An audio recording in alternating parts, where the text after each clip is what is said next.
Hi, I'm Michelle. This is My So-Called Handmade Life, the podcast. I have a blog called My So-Called Handmade Life too. I talk about other stuff there, or some of the things I mention here. Sometimes I'll talk in more depth there. It's just a more regularly kept record of things happening. This is a knitting podcast, but really I just talk about whatever. It's got the vibe of sitting with a friend and knitting. That's the vibe I want this to have. Although I'm like the friend that monopolizes the conversation because I do all the talking. But you are invited to please leave comments and responses to things I talk about or questions I might ask you in the YouTube comments. You can also comment on my Instagram or like under where I talk about the podcast episode or my blog, because I always have these episodes on my blog too. But yeah, please give your feedback because it kind of determines where the conversation goes, just like a regular conversation. So I had my computer crash. I lost my last episode. I was really nervous about it anyway. I felt really scattered, and I was talking about a lot of different subjects not to do with knitting. And I thought, did I represent right? Did I say that well? You know, when you're talking in person to someone, your attitudes, your feelings about things, and they know you, it comes across so much better than when you're just doing a video or writing. So I didn't want to misrepresent how I feel about something.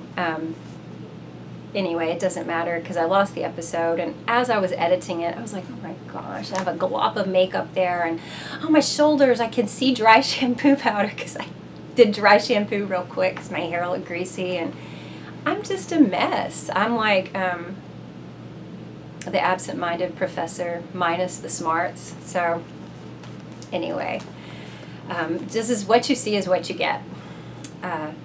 Gina, thank you for commenting a few weeks ago and leaving your Ravelry member number. Gina is another Ravelry geezer like Katie. She is number 76,997. She was on when Ravelry was just a wee baby. She said it's the best thing for knitting and crochet. I totally agree. And I was wondering if I would still be knitting so much today, making things with my hands, were it not for Ravelry. I might have lost steam if patterns weren't so accessible, easy to see, modifications, you know how it is. It's so easy and doable to do this craft because of Ravelry. And without it, I would just be buying books, which I love knitting books, but there's not a lot of guidance there. So, and there's not a community around it. I do prefer the Ravelry community to Instagram. I do. I know I don't have a Ravelry group, but I mean, I'm just not there yet. And you guys said YouTube comments are easier, so we're going with that. But Katie did tell me she's using bundles. I asked you guys if you're doing bundles and how is it different than tags and favorites. And she does both, but she said bundles helps her compare styles of garment, like yoke sweaters, say, from cardigans, from, say, skirts or something like that. So I'm going to try it. I think when the summer sweater knit-along begins, that begins August 1st. I think it's just going to be on Ravelry this year. It's going to be very low-key. When I say low-key, I mean no big giveaways and social media event. It's going to be a Ravelry knit-along. I think that's what Shannon has said. But it's not going to be low-key as in not much participation. There's always tons of people participating, and I feel like all the people that normally participate on Ravelry will want to still do it because that's the whole fun. It's not about the giveaway. I mean, she always has great giveaways, but it's not about that. It's really going to be about knitting together. Kind of like the vibe I wanted to have for Junko, June, and July, which I feel like we have. It's been achieved. It's not a huge great number of people, but that's okay. It's really a cozy little knit along. And I've really wanted to get back to you guys on the podcast to talk about it, but I just had all that computer trouble, so thank you for your patience. Also been doing a lot of organizing, not just on the computer. The last week, the week before that, got 2 of those 3 shelves that I still have left to organize in my house I've got a lot of clutter still. I mean, you can see clutter behind me, but it's organized clutter. I know where everything is. These two shelves were things like old construction paper, unused school supplies, lots of drawings my kids did when they were little, you know, Play-Doh type stuff. I just don't need it all. Also lots of cords and rechargers for appliances and things we don't even have anymore. Just odd stuff. So I went through all that. There were some sweet surprises, like the kids' drawings. I think I found my son's very earliest drawings. I also found more of his stuff was in there than my daughter's because she's older, and I had done a clean sweep through that cabinet several years ago. So pretty much I just have his era of drawings. But there was a letter where I guess he was working on reading and writing. So I wrote him a letter, and he wrote me one back, and it said, you know, how great a mama I was, and I love you so much, I just love you, is what it said. I thought that was the sweetest thing. So it was nice to look at all that. And then we kind of checked on our beehive, which is still going even after the hurricane. The hurricane waters came partway up the hive body box. But, I mean, the bees can just kind of move up, and I guess that's what they did, and they survived. I thought maybe they had been drowned. Which really doesn't make sense. Usually hurricanes floodwaters will push a hive over. And it would have, absolutely, if it had been a little higher, but it just barely reached the body box. So anyway, we noticed a few months after the hurricane that there were bees hanging around, so we still had a hive. And we have 3 supers full of honey. So that could be anywhere from 7 to 8 gallons of honey. And that's what I'm doing after I film this. I told my husband I would go help extract the honey, so it's going to be really hot in the garage, and you kind of got to keep it closed because the bees want to come back when they smell the honey. So, busy day ahead of me. This may be very scattered because I did lose the original episode I was going to do, and now it's been like a week and a half or 2 weeks since I filmed it, and I'm just it's been a while. I'm wearing my Walk the Block Mystery Knit Along scarf. It's like a shawl or wrap scarf thing. I call it a scarf because it looks like a scarf to me. I don't know if you can see, I've got it double wrapped and it's really long. I'm going to try to show you some. I will have really good photos, let me say really good, better photos, I mean, on my blog. And I always blog about the details, the fine details of a project. So you can see, actually I'm going to take it off because it's really hot. It is not scarf weather. I'm going to just show you all the transitions this does. Just the different types. This is a really interesting panel right here. It's short rows. And it's like alternating stripes, really interesting. I wondered if this edging would look good. I thought, well, you know, it kind of, because it's lace and there's the eyelets, it kind of puckers, but when it hangs just fine. I had no problem with the lace portion. And you can just see all the pattern going on here. So this, I've told you some about it. I can say this was incredibly fun. Would you ever think that something like this could be done while walking? I mean, it looks very involved. Every section has something new going on. But the way she has you do it, you can feel as you walk, you can feel your short rows and know to turn. And really a lot of it can be done by feel, which I find interesting because that's really the skills you need to knit while you read or watch TV or chat with people. They were all very repetitive. I did not need a lot of focus actually until I got to this one. But I was super scattered at that point. But yeah, the rest of it, very doable while walking. I only walked once or twice while knitting, honestly, outside. I did things around my house while knitting. I did a lot of stretching, actually, because my walking has involved my dogs. My oldest one, my larger one, I mean, needs some discipline. And to get some of that extra energy out, I need to walk her once really long or 2 walks a day. So, you know, the knitting's out, most of my walking, and then I do something for me outdoors. So I've been knitting while stretching on the floor, and that's made a really big difference in my my back, my headaches, and my well, I think I talked about this last week. Actually, PMS symptoms. That Katie Bowman, you know, that I'm reading Move Your DNA, she talks on her podcast about how a lot of women, their PMS symptoms stem from tight posterior of their body. Their hamstrings and things are tight. So my hamstrings are not tight anymore. I can honestly say this is proof because I did a lot of stretching or moving around or standing while knitting this, and I really love it. Thank you, Cassandra Rizzardi, for a really lovely pattern. Also, it got me to try a 12 color pattern. Does not sound like me. I do like mixing colors, but I've never had so many in one thing, except I did do a shawl. Maybe I'll flash a picture here. Not a shawl, a scarf. It was a Gilmore Girls knit along, and I wanted to copy one of the patterns I saw Rory wear in the show. So I found something similar, and I kind of modified a pattern, and I made it look like Rory's scarf using my stash. So this called for a set of 12 mini skeins from 6 and 7 fiber.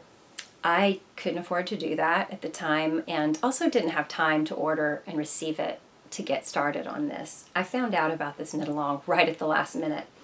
So, you know, you're welcome to use stash too, and that's what I did. I had this bag of fingering weight stuff. I picked ones that all looked decent together, and I started, you know, I laid them out and I said, okay, this is my order, just like the order that she shows in the pattern. And for each week's clue, she would circle, you know, this skein and then these 2 skeins, like 3 skeins, just randomly.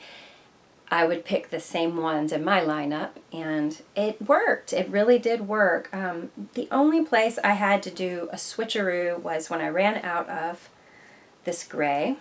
This is like a red sock, blue sock.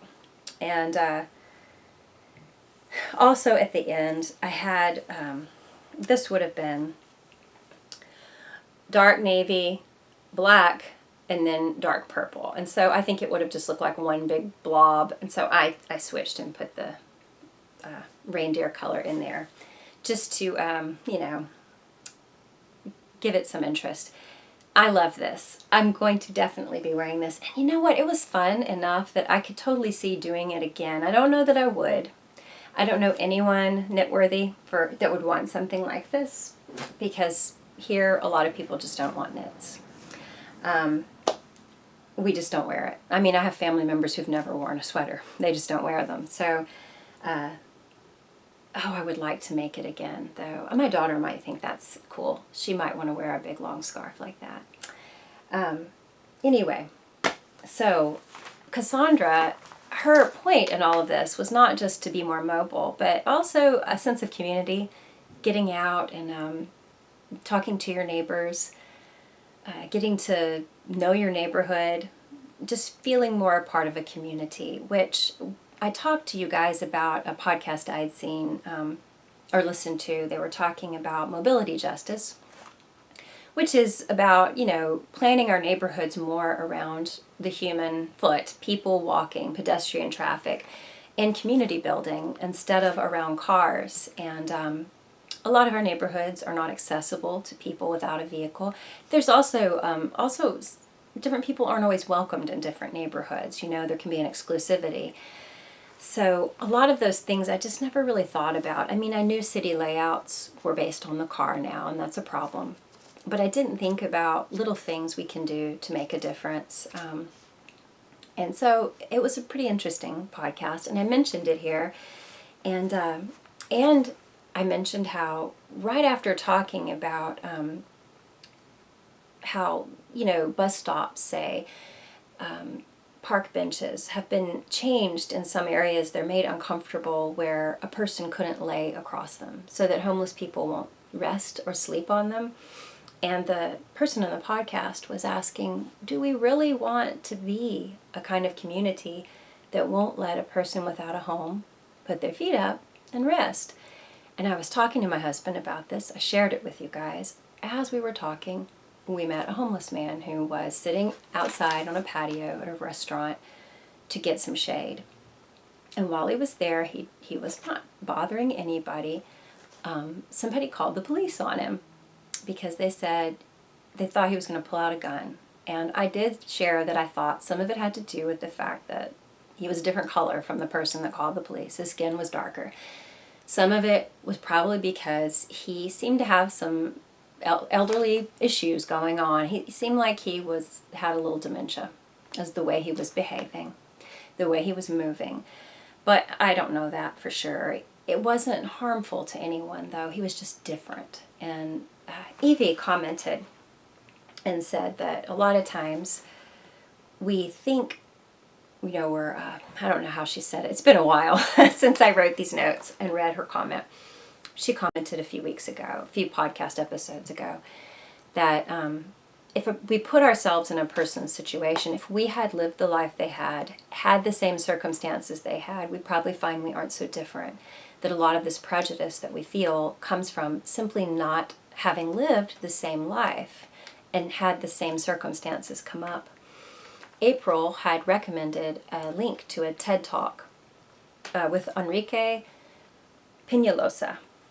And he is talking about changing modes of transportation in a city to change social dynamics in the city. I still have not listened to that podcast. It's been an insane couple of weeks and with all the computer trouble. But April, I'm very interested in it. And if any of you do check out that, it's not a podcast, it's a TED Talk. If you do check it out, comment in one of these episode comments about your thoughts, because I'm going to share mine next week. I'm interested in that. I just really haven't been thinking about community building and transportation and that kind of stuff. My mind's been on other things the last 10 years. So it was very interesting. And I appreciated Evie's comment. I found it extra current because around the time that I shared that podcast about mobility justice and the thing that happened with the man in my area, the whole thing with the border and the policy change where parents and children are being separated, parents are being arrested. It's no longer a misdemeanor. You're not watching this for current events, for sure. It's not news first, my so-called Handmade life. But that was really blowing up then. And really bothered me, really got me down, because I live in Texas, so this is right here, not that far from me. And because of where I live, I was seeing a lot on the news, but I'm also hearing a lot, like social media and from people talking, that's so polar, and so really upsetting to me. I thought about Evie's comment about how we just haven't had the same circumstances come our way in life, and we could understand people better. We would probably be very much like them had we lived their life. So as I listen to people saying things like, these aren't terrible people either, not at all, good people, but saying things like, well, we shouldn't let people, first of all, a lot of people I know sympathize with parents and children being separated, especially to different facilities and states and countries. That's not even necessary at all. It's wrong. But there were some people, as far as allowing people to come in and claim asylum, they were saying that, listen, I don't claim to understand all the implications, the details of what would do to our economy, border control. I don't pretend to understand that. I do know that border towns are frightening to live in. I know lots of people have been afraid. I know there's an element that's dangerous that comes over. I get all that. I'm talking more about the people who are obviously coming to seek asylum. But I know people who are saying, well, maybe they should be allowed to come in if they can be an asset, if they have skills and education. And I remember feeling just sick, because where do we judge a person's assets, like that they are an asset? What is the criteria for that? Would I be an asset? I didn't finish college. Is a lot of knowledge about breastfeeding and knitting considered a skill that's worthy? Probably not.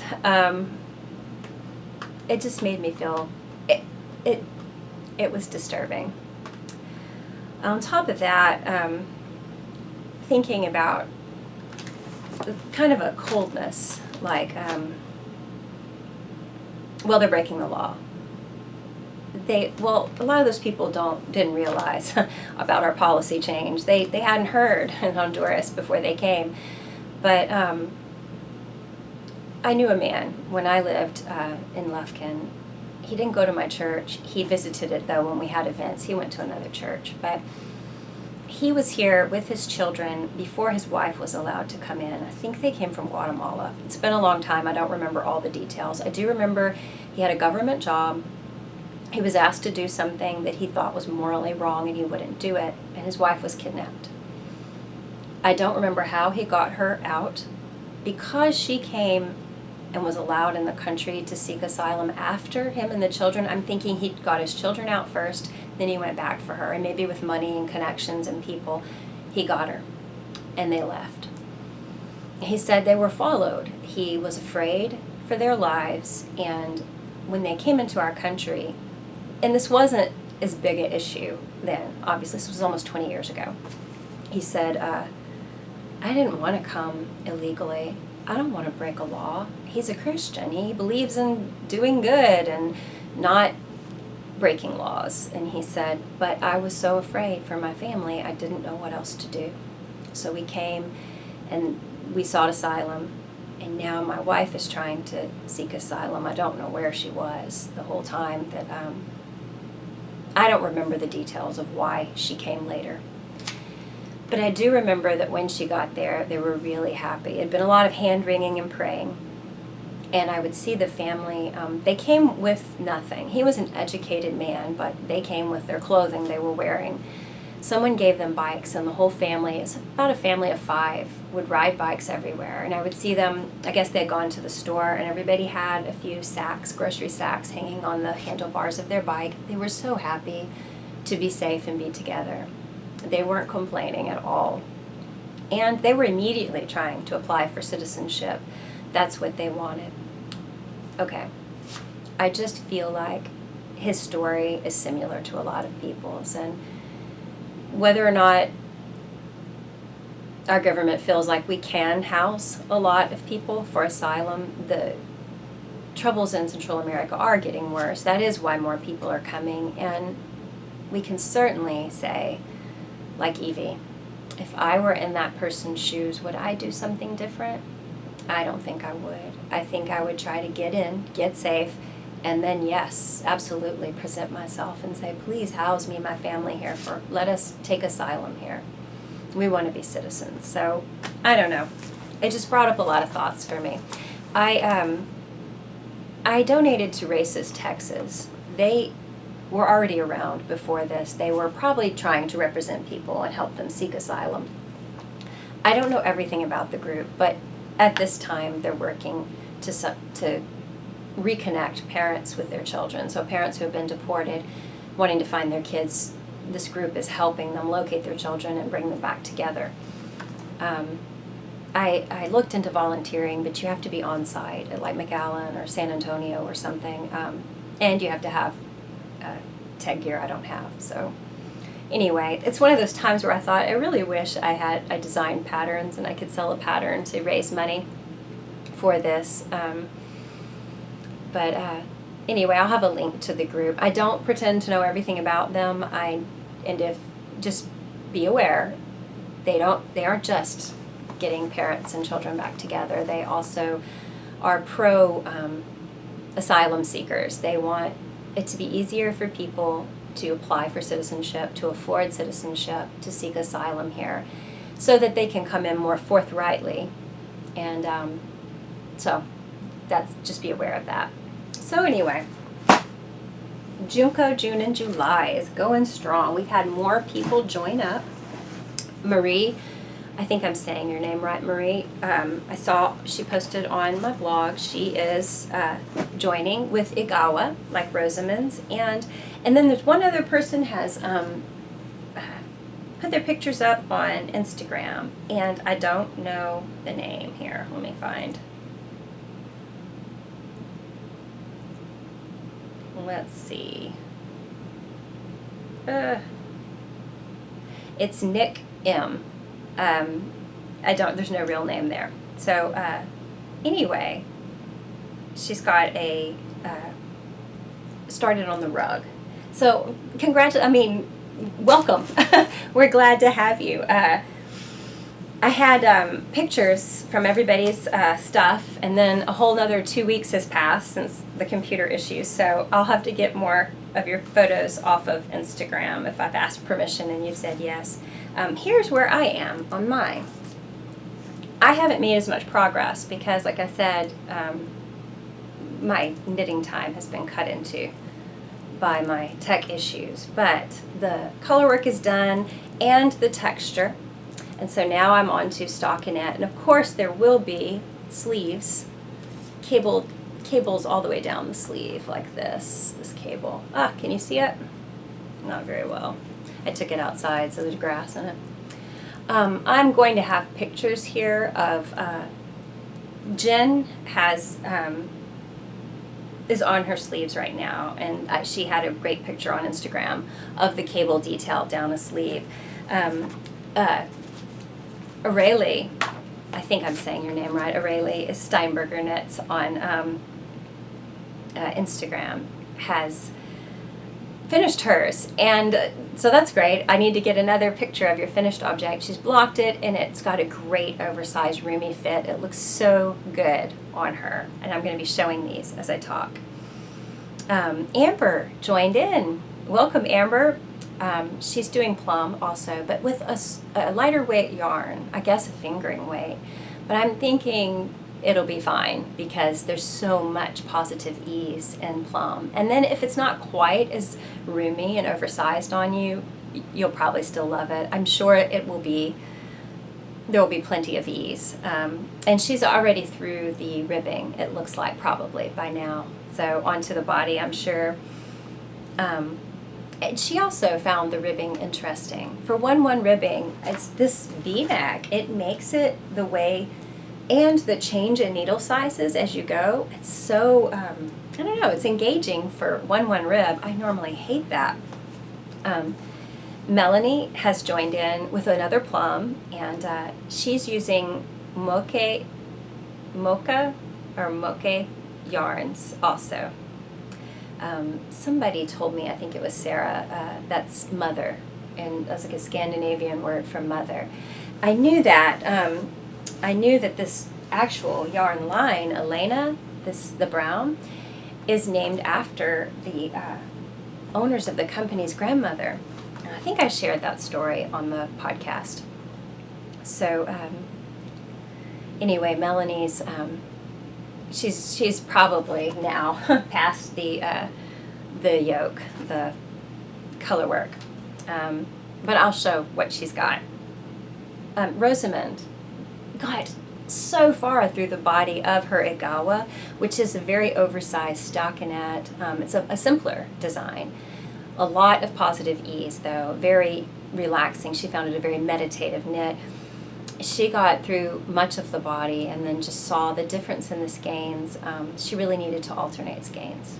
It showed on the back, so she ripped it back, the whole thing, started over, and she's got pretty good progress so far. But Rosamond, your fit was great. I know you weren't pleased with how the pooling happened with the colors, but at least you know now the fit is going to be great on you. You have something to look forward to. And then because it's a soothing knit and the colors are so pleasing to look at, I'm sure it won't be hard to catch back up. I said Marie, who had joined, is also doing an Agawa. She had mentioned wanting to see more of the dogs on the podcast. She has a fox terrier that's her buddy. Like I have my whatever Spot is, some kind of cow dog. He's my little shadow. And I'll put them on it some more. In fact, when I first started to film this, they were laying all amid all these tripod legs and stuff, and I was like, oh my goodness. But my husband took them out because they are loud. So I'll do that. And I'm wondering what your progress on Igawa is. Sarah has finished her all of her color order decisions. In fact, at this point, since I wrote these notes, Sarah, you're probably on your sleeves and almost finished with your rug. Sarah's rug, she had a bunch of multicolors. Like, she didn't have like any main color worth of yarn. So she's color blocking and she's using different colors for the color work, and the whole thing is super funky, super cool looking. I love how it's turning out. And I'm showing you these photos of it. Cassandra was saying that she's a little intimidated by all these Junko patterns she sees us showing, but I'm sure you're a little excited too, though. She's working on flax and is having some trouble with that. It's, like one of the first garments she's working on. Do join into their Ravelry group or go see if there's answers to your questions. You can do a search in the group, one of the forums on the flax sweater for Tin Can Knits, and see if you can find your questions, or leave a question there and I'm sure someone will answer it. That's what Ravelry is for, right? But yeah, Cassandra, it is not hard to do these things, and like Igawa would be a great one for you to try because it is stockinette. There's not a lot of fancy stitches happening. You'd learn some shaping of sweaters, and because it's a forgiving kind of oversized sweater, it gives you room to play with gauge. So if you kind of knit it a little too tight, you could probably block it out. It would be fine. If you knit it a little loose, still probably be fine. Yeah, these are just all things you're going to be able to do in no time. So as far as like all the health stuff we were talking about, I've tried something new. I've been turning my Wi-Fi off at night. We've been doing that for almost a month now. And I immediately noticed a difference in the quality of my sleep. I dream all the time. If I wake up because I have to go to the bathroom or something during the night, I wake up from a dream. That's not how it was before. My sleep was very light and it wasn't quality. And I actually noticed the difference. We started doing it, we got a new whole Wi-Fi internet provider thing, and our router is supposed to be extra powerful and send out this powerful signal. Anyway, I wasn't sleeping good a couple of nights, and then it clicked, what if that is it? So we turned it off and bam, I was sleeping like a rock. I don't think it's in my head because I've had sleep troubles off and on. I don't have to have this be the answer. But I do think it's improved the quality of my sleep. So that's something kind of interesting. I haven't had any headaches when running, which I was having for a good year. I think a lot of it has to do with the position, like my alignment of my neck and head with my spine. Just from reading Move Your DNA, that's really helped me improve my body posture and alignment. And you guys had said, Sarah Woodhead has been just working on rebuilding her strength, getting out more, walking. That's what she does for movement, because I had asked a question about that. Angela, walking in the woods, journaling again, praying, these are all things to help her mental, physical health. And Libby's been walking and dancing. I like the idea of dancing. I don't ever dance. I would to be silly in the house or to embarrass my kids, but I don't ever go anywhere to dance. I took ballet briefly, adult ballet, and then I was pregnant and had morning sickness, and yeah, I wasn't dancing. I used to go dancing with a big group of people who waiters at a restaurant I worked at when I was like 18 and 19, 20. We would get off work and all go to, I was not a club person. I'm not a club person. That's just not me. But this one place had trash disco night, and we would go right before it, basically after we got off work, we'd eat and we'd go right before it closed. And everybody was just so silly. Everybody was just having fun, at least me and my group of friends. It wasn't about partying or meeting people. It was about just being silly and just doing conga lines and silly, fun dancing. That was so much fun. But yeah, I haven't done that since. So, Libby, where do you dance? Do you just like go, is it like actual dancing, or is it like a class you take, or ballroom dancing, or you Lindy Hop? What is it? I'm interested to know.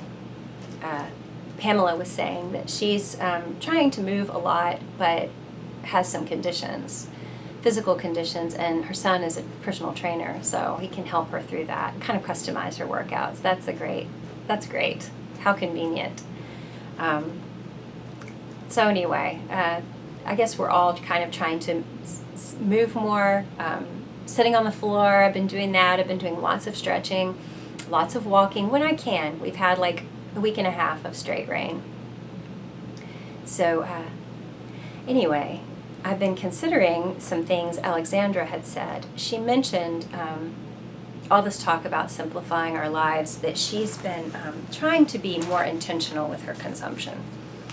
So even with her crafting, she'll think, am I going to really use this? And if she thinks she won't, she doesn't waste the time and the resources on making it.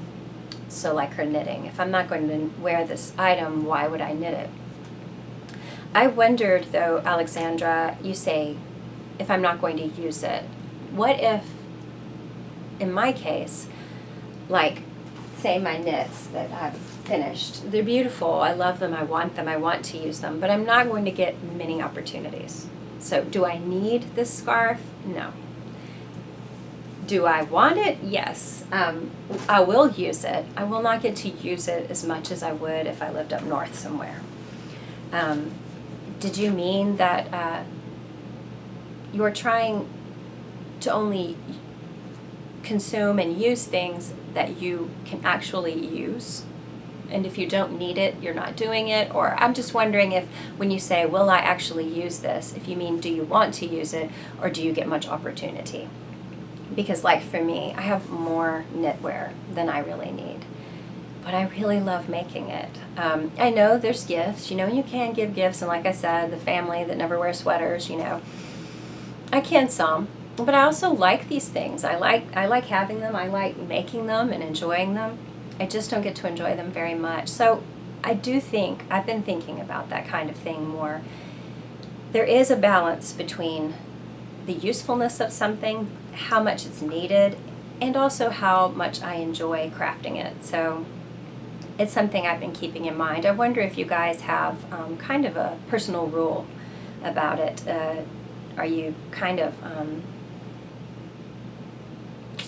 minimalist that way, like, well, I already have 5 sweaters, I don't need any more, so now I'm going to knit for others, which is really generous and good. Or do you just kind of think, I don't need this thing, but I like it, I would like to wear it, so I'm going to make it. I just wonder where you guys fall in the spectrum. And then speaking of more knits that I don't get much opportunity to wear. I was going to talk about Zeta last time, but I finished it and blocked it since then, so, oh, you guys, it's so pretty. This is Zeta by Libby Johnson, who's Truly Myrtle on Instagram, Truly Myrtle Photos, and she's got the Truly Myrtle podcast, which is a really good podcast.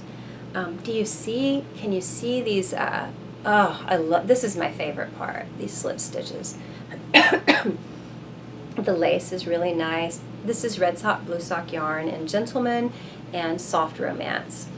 But then this garter section has these little nubby welts. They are so neat to make. I don't know if this is really coming across clearly in this video. Yeah, there you go.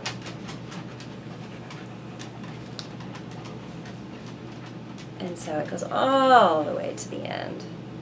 And there's some of those welts in the beginning here. Oh, it's so nice. Really pretty. I just finished blocking that today. So, do I need it? No, I don't need another shawl. But do I want it? Yes, I do.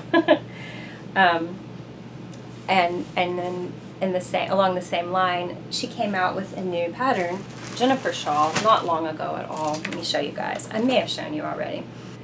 Juniper is a 3-color shawl. I mean, you don't have to use 3 different colors, but it takes like 3 skeins. And there's some geometric like lace going and color fading and tassels. So it's like all the stuff I like.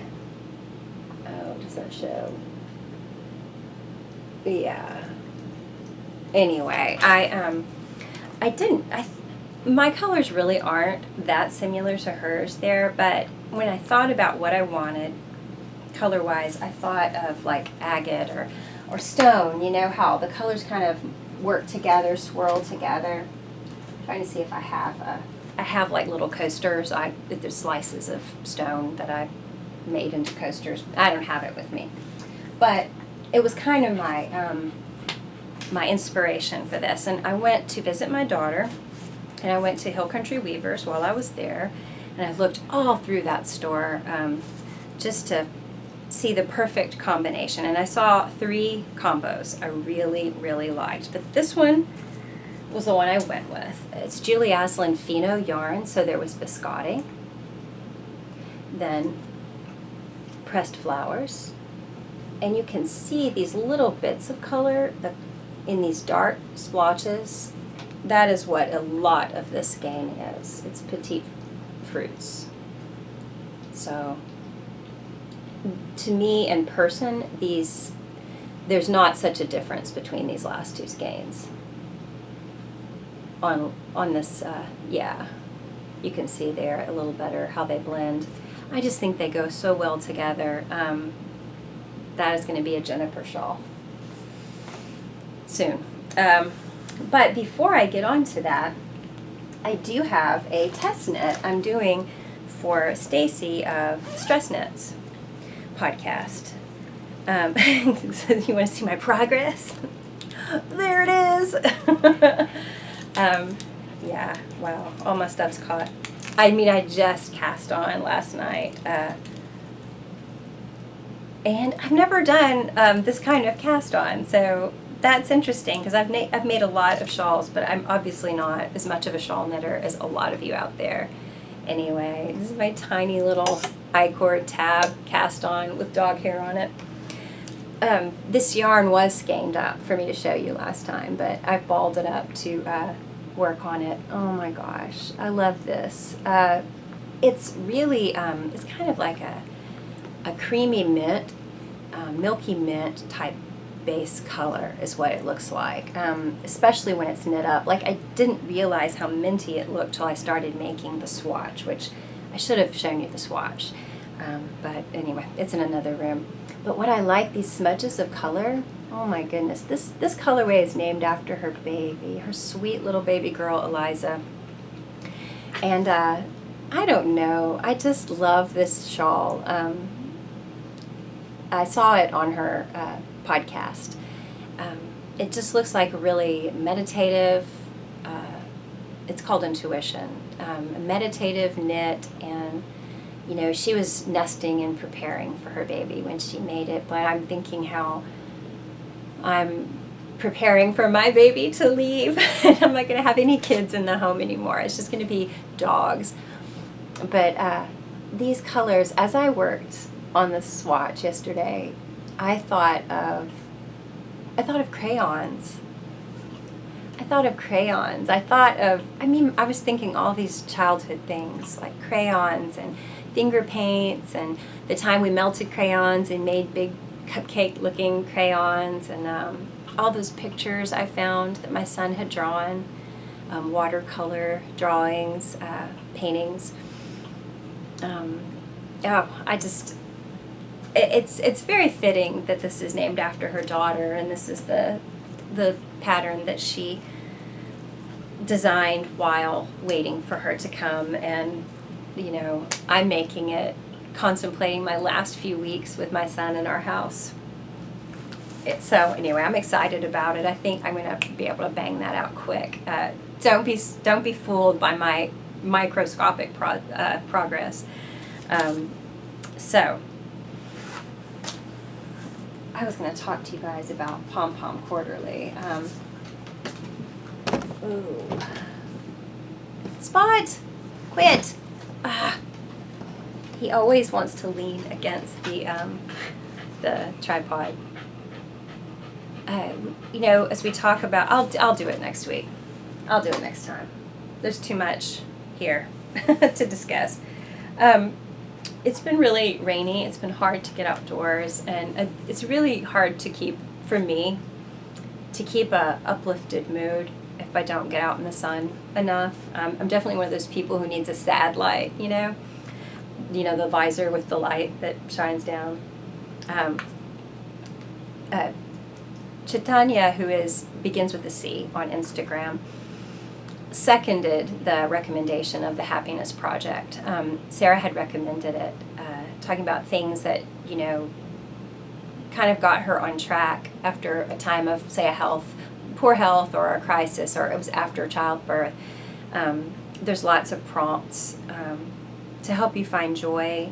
And Chaitanya was saying the prompts helped her find joy in things she was already doing, because this time of just kind of the blahs hit her, feeling like she just wasn't enough, wasn't being enough, wasn't doing enough, just wasn't enough in life.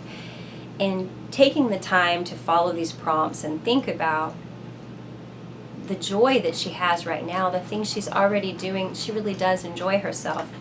She said that's actually how she got on Instagram in the first place, was to record little moments of joy throughout the day. And her Instagram feed is really, I'm going to link her feed. It's really inspiring. She does a lot of travels and takes a lot of beautiful photos, but she is a fantastic knitter.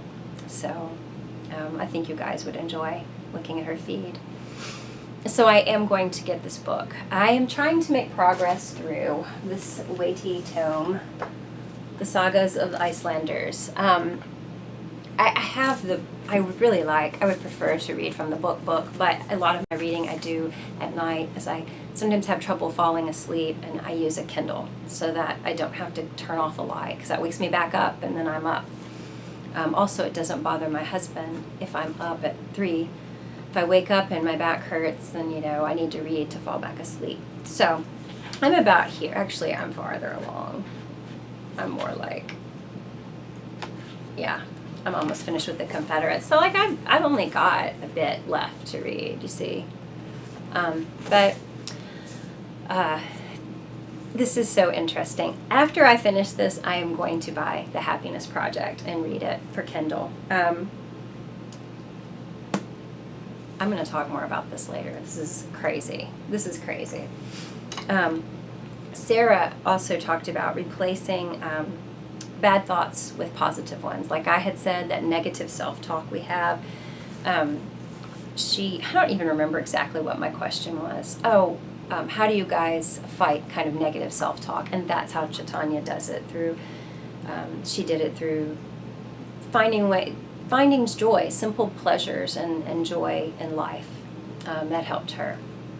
Then Sarah was saying she relied on mantras to replace her negative thoughts with positive ones, much like I relied on scripture, saying something different. Instead of just stopping myself when I have a negative thought, I go ahead and replace it with something. Let's go ahead and reprogram. So Sylvia said she made a decision not to carry her hurts, any bitterness with her.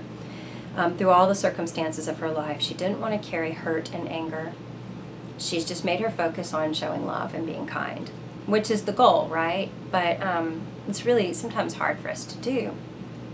She did this and has tried to live this lifestyle before her own children. So they've seen this, grown up with it, and then now she's extending help to other people's children, homeless teens, giving them a place to stay and kind of showing them this attitude of love and kindness, which is wonderful. And she had mentioned getting them to do that exercise that I did, where I just kind of wrote down some of the negative thoughts that I just, as I had them, I would write them down. Or for me, I was also looking back at when I was like a teenager and then a 20-something. What were the negative thoughts that drove me? She was thinking that might be helpful for some of them to consider and really look at what you think about yourself and realize, these things aren't true. These are like a child's thoughts. So I hope they do find some, comfort in that too. Pamela had mentioned the stress, and women kind of beat themselves up sometime, especially if they're trying to work full-time and take care of all the family stuff. There's like this pressure to be it all, you've heard of it. And she just wondered if that was more prevalent with women. I don't know. I kind of have a feeling it's kind of all around the negativity. But I do think if a woman's working full-time and lives in a kind of home where all the housework is still left to her, sure. I would think they would get really stressed out. Absolutely. But Pamela's been listening to her body and trying to not let herself get under too much stress or take on too much. I was thinking about what Sylvia said about focusing on love and kindness instead of carrying hurt. That is my goal for the year, to walk away from certain misdeeds that happened and just let them go. And not only accept that they happened, but not let them replay through my mind. Truly just try to walk away from them. I was thinking about how there was a time in my life where I was feeling bitter about some things. And I realized, nobody sees what causes me to behave the way I do. They just see the way I behave. So, if I'm responding to an ugliness from someone else, as, wounded or hurt or sickly, the people around me, like say my children, they don't see what I'm responding to. And I don't talk about what other people do. So it really just makes me look like a grouch, And I realized when they were younger, I don't want to come across that way. I really want to control them. I mean, obviously, if something terrible happens, you can't put on a face. I'm not talking about pretension. I just wanted my actions to be a blessing, the way I behaved. I wanted to be aware of what I gave the people around me. And when I'm aware of it, like, oh, there's someone drawing off of me, my energy right now. I'm being so negative. This is rubbing off. This is spilling over onto the people around me, and I don't have to be. I can control this. So I was aware of it anyway. That I just thought about the time in my life where it really hit me. I was younger. Sylvia, your thoughts made me consider that.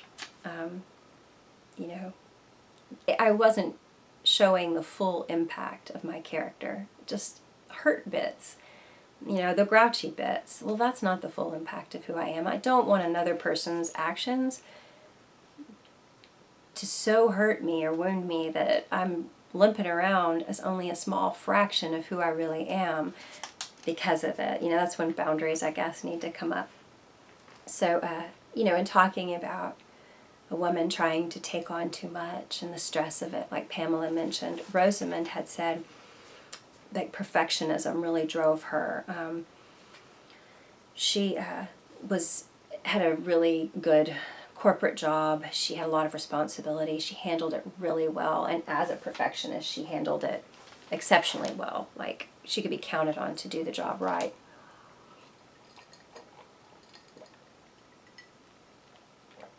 But it was hard to set it aside and have family time, personal life. She just took it too far with her perfectionism, wear herself out. She and I actually have a lot in common. I think that she has mentioned before, maybe she did on her Instagram, that she has a chronic fatigue syndrome.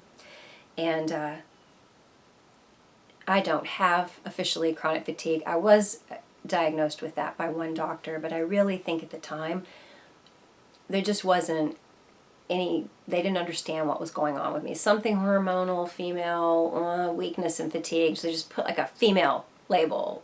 Chronic fatigue, men do get it too. I know of 2 men who've had it. But typically it's women, and I'm thinking that has to do with our hormonal makeup.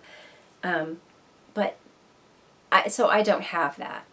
That's not what we have in common. She is truly dealing with that. But we do have a lot in common in our past. She told me she also had a really bad bout of mono as a teenager. And then several times in her life, she would have this flare-up of great fatigue and exhaustion and just being worn out, which is kind of what I described in the last episode happening to me. Her doctors now think she always had chronic fatigue, but it would just like flare up under times of stress, and then she'd kind of heal a little, get better, somewhat, and then it would flare up and hit her again, and then bam, it really knocked her for a loop, and that's when she had to quit that job. So also her hormonal symptoms, PMS type symptoms, got worse with each one of those flare-ups. Also true with me. So I know there's a connection, more of a connection than our doctors can fully understand right now between our hormones and things like chronic fatigue.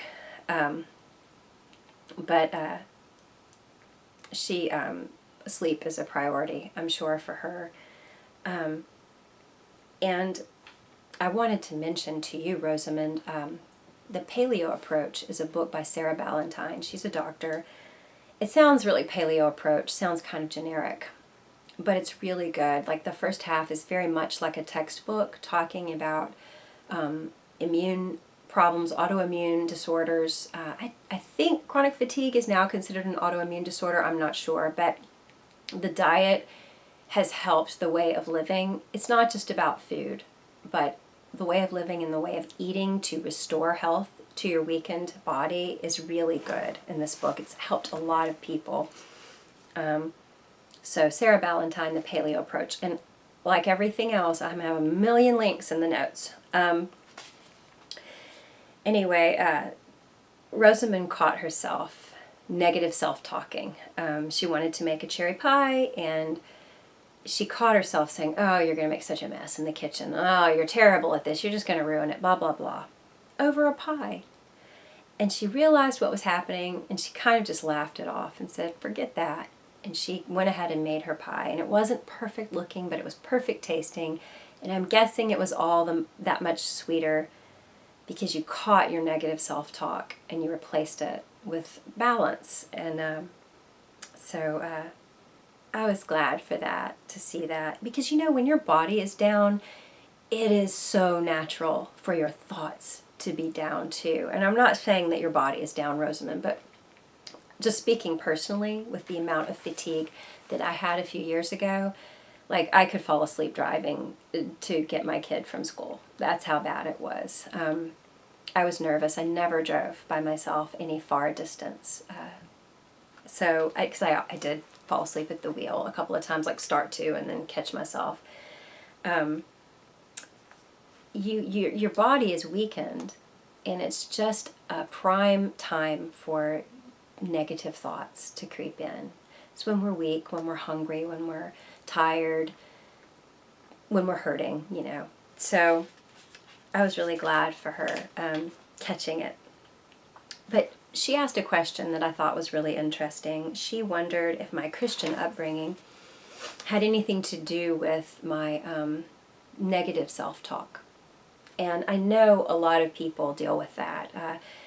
And everyone has a different view. Maybe their family has a different view of Christian faith. And if you're not Christian, then, you won't think this applies to you. But, I am, and it's my so-called handmade life. So this is part of it for me. It really didn't. A lot of people have a very strict Christian parents. And I don't mean strict in a negative way necessarily, but there's a lot of talk of guilt and sin. Not a lot of talk of grace and forgiveness. So there's an attitude of, sometimes parents pick on their kids and condemn them some and use scripture to, browbeat them. But spouses can use scripture to browbeat one another. That's obviously not right. You failure, you sinner, but it's just a way of venting their own frustrations on their families. But I do think a lot of parents are well-meaning. They have fears of their family going to hell, and they talk about do what's right, make sure you do the right thing, because there's a nervousness inside of them about what's going to happen to their loved ones, and so it kind of transfers over to the kids. I'm not sure if those are the kind of things you mean, Rosamond. Even well-meaning parents their fear can, translate. And then, like I said, some of my negative self-talk just came from my own warped head, because people do that. Young people, especially teenagers, do that sometimes. My example of Christian life was my mother, because she was very strong in her faith.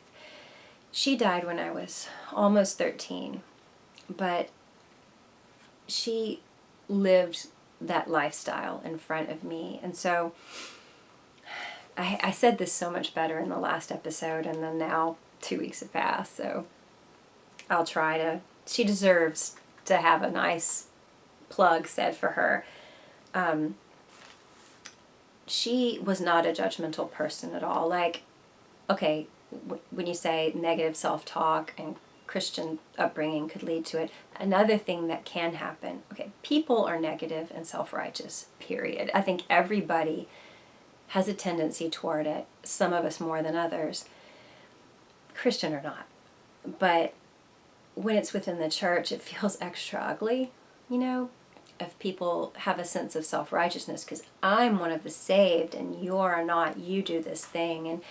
And when there's not some unbeliever to say that to, well, then people can just turn on each other Christians, and say, well, you worship differently than I do, and you dress and act differently than I do. There's a lot of judgment going on, and that definitely can spill over onto young people. On top of that, there are certain denominations that believe you ask Christ to be your Savior, and what He did by paying the price for your sins, you ask for it to cover your sins, and He's your Savior, and now your sins are forgiven. Oh, but the first mistake you make, you're a sinner again, and now you need to ask Christ to save you again, and you can fall from grace, is what that is. I don't believe that way. But I could see how, if a person was raised to believe that, they would always kind of have this fear of screwing up, and I can't be good enough, I can't be good enough. I mean, that's sometimes an issue too for people. But for me, my example, my upbringing was watching my mother. She was very much a not judgmental person. I would say I'm much more judgmental than she was. To people who were kind of known as difficult, she would befriend them. She would see the good in them. When I complained about a kid or somebody, you say something catty or you're annoyed, she would say, well, you don't know what it's like to be them. It's kind of like Evie's comment. You need to walk a mile in their shoes before you judge them. That's what she would say. So that's what I grew up. As far as a judgmental nature, I grew up in that kind of forgiving, accepting atmosphere. I think that I really didn't start having the negative self-talk in my head until after she passed away. My link to my Christianity, I didn't go to church for a while after that. I wasn't hearing it. And it's that negative stuff started really brewing inside of me. And then around the age of, say, 17 or 18, I kind of recommitted to my faith as I realized what is missing. Why am I so unhappy? I just kind of turned my back on believing in God. I believed in Him, that He existed, but, there's that whole, you ask Christ, what you did when you died for all of our wrongdoings, will that cover me? I want to be saved. I asked that when I was a little kid. But then there's the whole idea of lordship, like submitting to Him. My life is now His, I'm going to act the way He said to act. I hadn't really gotten that until I was an older teenager. So when I recommitted to that, it's like the power to fight off that negative thinking clicked inside of me. That's when it started to get better. And then, like I said, I would have a time of great stress, maybe 10 years later. Those ugly thoughts, boy, they came back. And I had to fight it off again. But like I shared last week, I fought it off with scripture. And it worked for me. It totally worked. So my personal experience with my Christian upbringing was very positive, and I'm grateful for it. And it is that, I mean, of course, my faith, I'm living my faith out through my personality. You know, I'm not a carbon copy of my mother at all. I mean, my family just wishes I was, because she was the sweetest person ever. But I'm living my faith out, and I found Christ for myself, my own way. But yeah, my upbringing, relying on that and then developing it and maturing in it is what has helped me fight negative self-talk and also just deal with true things. I mean, I was talking about negative self-talk that's kind of nutty. Sometimes it's things people say to us. Sometimes it's just kind of human nature to be negative. But there's also sad, horrible things that happen, death and grief, and I've been able to deal with things like that so much better because of my faith. But thank you for asking, Rosamond. You gave me an opportunity to say something really, really wonderful about my mom, because I don't get to talk about her very much. You know, after someone dies when you're young, if you lose a parent, nobody wants to talk to you about them because they don't want to make you cry. I think they think you're going to just burst into tears, which isn't really how it is. Especially if they die after a long illness. You were ready for it, and you know, a lot of children long to talk about their parent. They want to hear people say things they remember of their parent, especially as you start to grow. You want to know what was my mother like as a young woman. So anyway, I enjoyed having a chance to share that. I was thinking about that idea of self-righteousness, either what we commonly think of as self-righteous, like looking down on other people who don't believe or act like we do, but also self-righteousness like, I'm going to be so good, I'm going to work so hard, I'm going to finally be good enough, I'm going to make myself good, I'm going to make myself righteous kind of attitude. That's slightly different. That's also trying to make myself good enough. And as a Christian, I don't believe I can ever do that. I have to have help. I do think that our judgment on each other and on other people, whether they believe like us or not, is so harsh sometimes. And as Christians, I'm disappointed when we do it, because I feel like I have access to God to help me not be that way. I shouldn't be that way. I feel like our sense of judgment should be only to a point of seeing it in ourselves, something wrong, so that we see, oh, you know, I screwed up. These are ugly things I'm thinking, or that's a mean thing I did. Judge our own actions, and it leads us to Christ. Help me get rid of this. Help me change. Not so much that we're supposed to judge other people, you know, for being different or not like us. So, actually, I'm part of this group, BSF. I'll put a link in the thing. It's a Bible study fellowship. It's interdenominational, and if you've ever had any interest at all in the Bible, even as just like as a book in general, or a history, or you know, ideology, just it's interesting. They study usually one book. Sometimes if they're small books, a few in 1 year, over 9 months, and you aren't allowed to recruit people for your church. You're not supposed to bring in other things you've read. No monopolizing the conversation. It's just people reading the text and saying, well, I took it to mean this, or does this mean that, or does it mean that? It's just like taking it apart and talking about it together. It's so good. And so we did Romans, and that really, boy, it worked me over. About self-righteousness is what it was about. A lot of what we talked about, I mean, Christians believers being self-righteous. And I listened to all these women. It was all women in my group. I don't even remember how many people we have coming now. But I heard so many honest things that people said, like, oh yeah, I really need help with whatever, or I don't need to be this way. It was just this sweet humility. And I thought, these are my people. Like knitters, right? And then the BSF group. That is when I feel like I'm most with my people. Crafting community and this study group. I don't know, there's just a real encouragement and wanting to really understand things and think it through, and a lack of judgment. I really love that about BSF.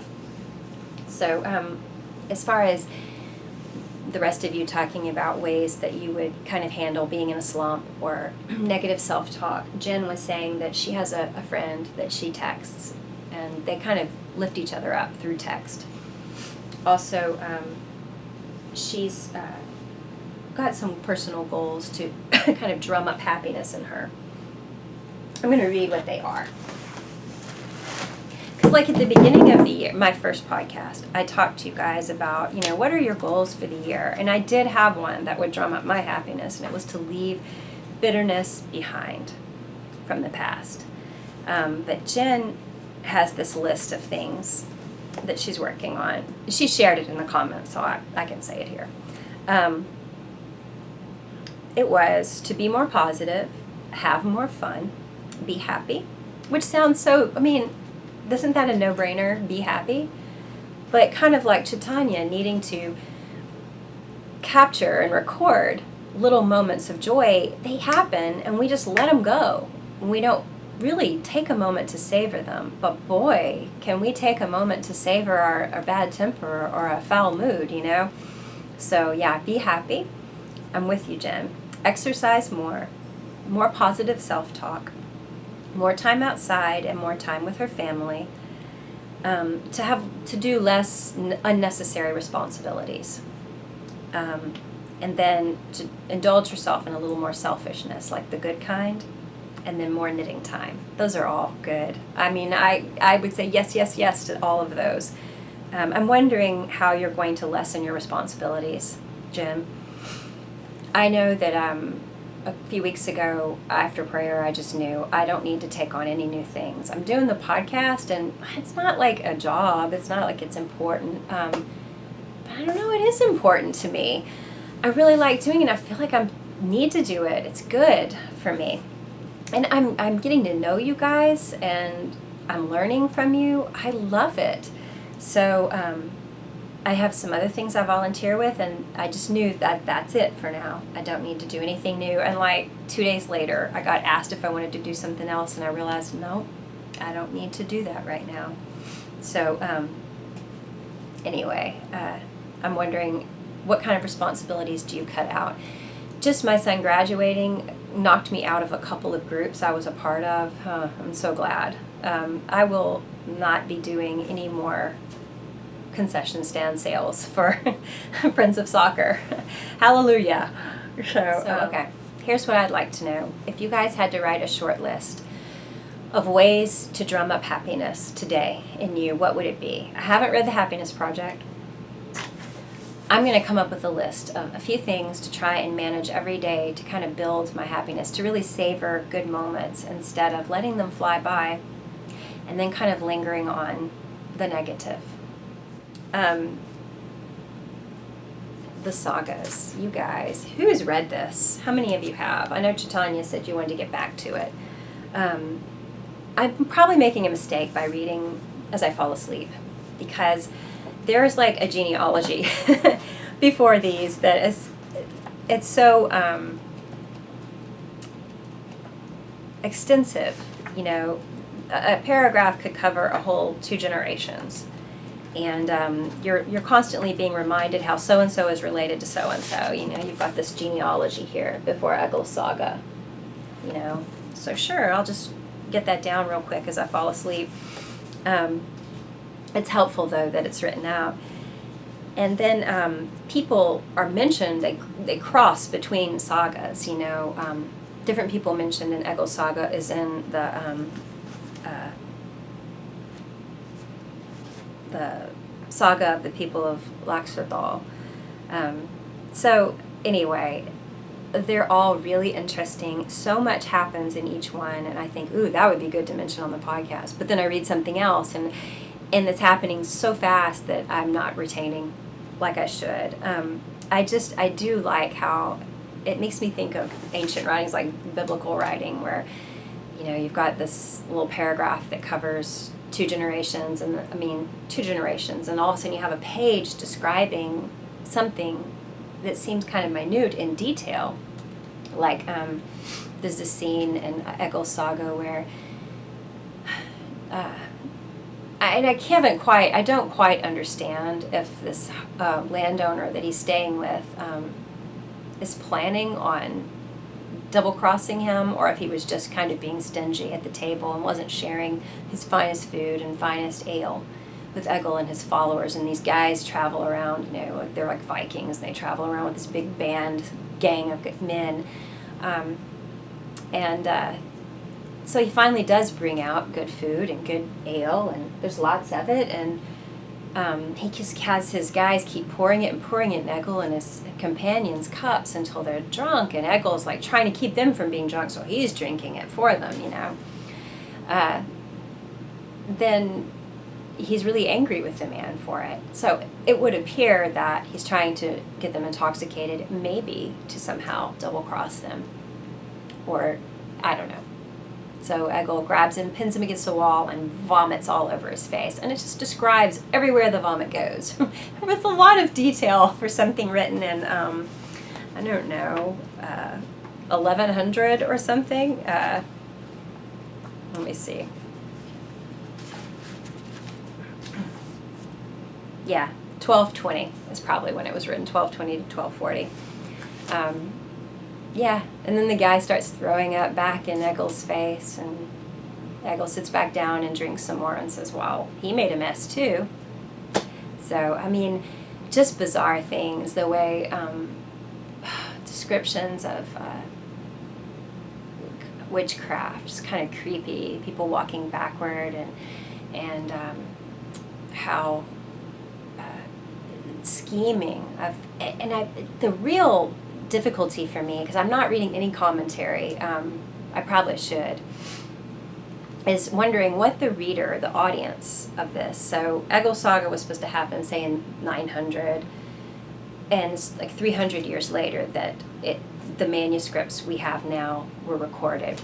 And so it was oral tradition. What was the audience like? What was their attitude about someone like Egil? I mean, it says he was a troublemaker, but at the same time, he's obviously the hero of this story.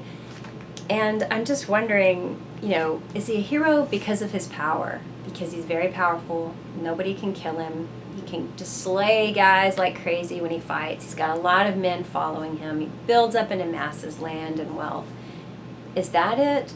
Or is it, you know, that he's kind of creative and clever with his dealings with people, but he's also this big giant baby? Like, it describes him sitting, and, you know, his eyebrows want to go up and want to go down, and then they'll switch, and then they'll switch, kind of like, I don't know, insinuating he's kind of, you know, grimacing and in a bad mood. And then someone notices and presents him with this fine gift, and all of a sudden his mood brightens. I mean, he's just like a total turd.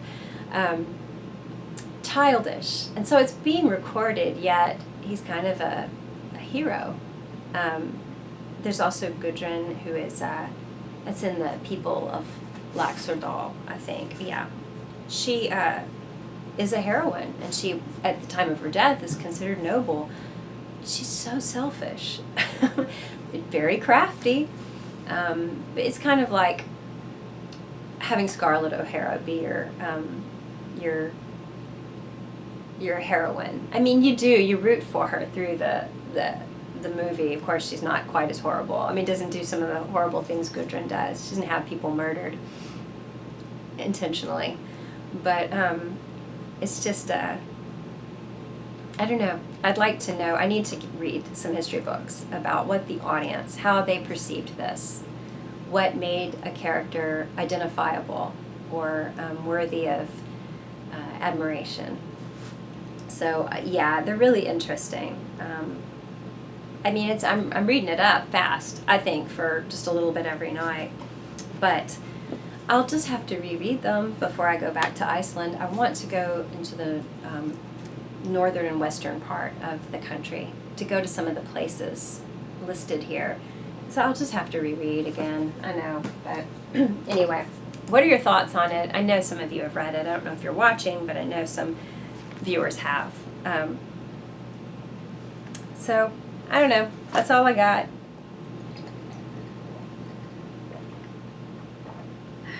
I think I'm stalling because I don't feel like extracting honey. Work on my muscles.